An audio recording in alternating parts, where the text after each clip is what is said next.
Next up, women's bantamweight class now, where we got Vieira coming in at plus 135, going up against Jacqueline Cavalcanti, who comes in at minus 155. Now, we'll start off on the Vieira side of things, who has really been struggling with consistency over the last 3 years. She's alternated wins and losses over her last 6 fights, with her last loss coming at the hands of Norma Dumont by split decision. Now, I remember... I know I predicted Dumont to win that fight. I don't remember if I predicted or actually bet her that night. But I remember when we got to the scorecards, I thought it was very close. And I actually thought Vieira was going to get her hand raised. The issue was, the second round. I thought round 1 was clearly Vieira. I thought round 3 was clearly Dumont. Round 2 was the real swing round. I thought it was a competitive striking battle for about 3 to 3.5 minutes. And then Vieira was able to land a takedown and grind out the rest of that round. And I thought because of that visual, and for how long she was able to do it for, I thought the judges would have scored that fight for Vieira. But I believe only one judge ended up giving Vieira that round, leading to Dumont winning that fight by split decision. And that was on the back end of Vieira getting that pretty dominant decision victory over Macy Casson. But if you guys remember going into that fight, that was one where I believe the fight was supposed to take place at bantamweight, but Vieira was having a very tough weight cut, and they pushed it up. I don't know if it was, I don't remember if it was 140 or 145, but normally Chiasson's the one that's asking for a catch weight, but it was Vieira who was struggling, and that may have played into her ability to grind out that fight with the grapple-heavy approach that she had, which is a very big bummer for Macy Chiasson. Now, Vieira, at her best, or at least when she was closer to her peak, she was a fighter that utilized good striking, good combinations, thudding power, but she didn't really knock out a lot of her opponents. The last fight of hers to not hit the scorecards was when she got knocked out by Irene Aldana in December of 2019.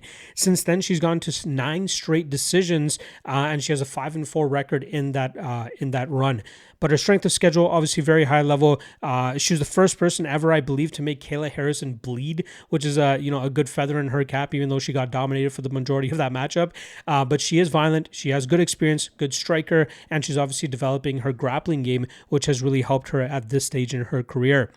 Now, she's going up against Jacqueline Cavalcanti, who has done a great job in terms of mustering up success. She's won 8 straight fights now, and last time around, she was able to win her 5th straight in the UFC as she outpointed and outstruck Mayra Bueno Silva.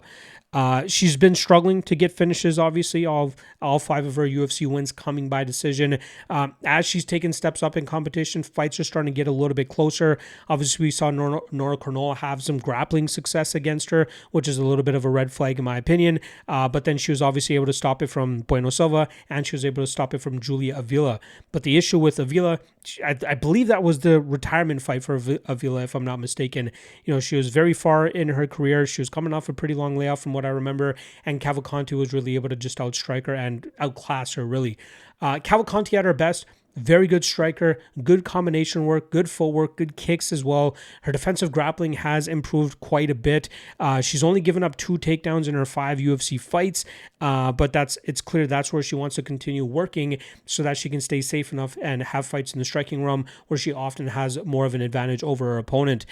Even her LFA title fight winning performance against Melissa Croden, I thought was very impressive, with her being able to shut down the physicality of Croden and then outstrike her and utilize her striking edge very effectively there. She's a promising fighter, 28 years old, accruing solid experience, taking steps up in competition every time out. But I think we're going to see her really tested in her grappling game, especially as she gets closer to a title shot, because that's where she has seemed the weakest throughout her career. Let's see which fighters are able to actually take advantage of that. She might have that taken advantage here by Vieira, who I said has really started to lean into her grappling in this stage of her career. Now, we know Vieira can contest with Cavalcanti in the striking realm. She has thudding power. She's able to really get the respect of her opponents when she starts landing her big shots. But I think Cavalcanti is just a little bit slicker of a striker, and that could ultimately be the difference maker.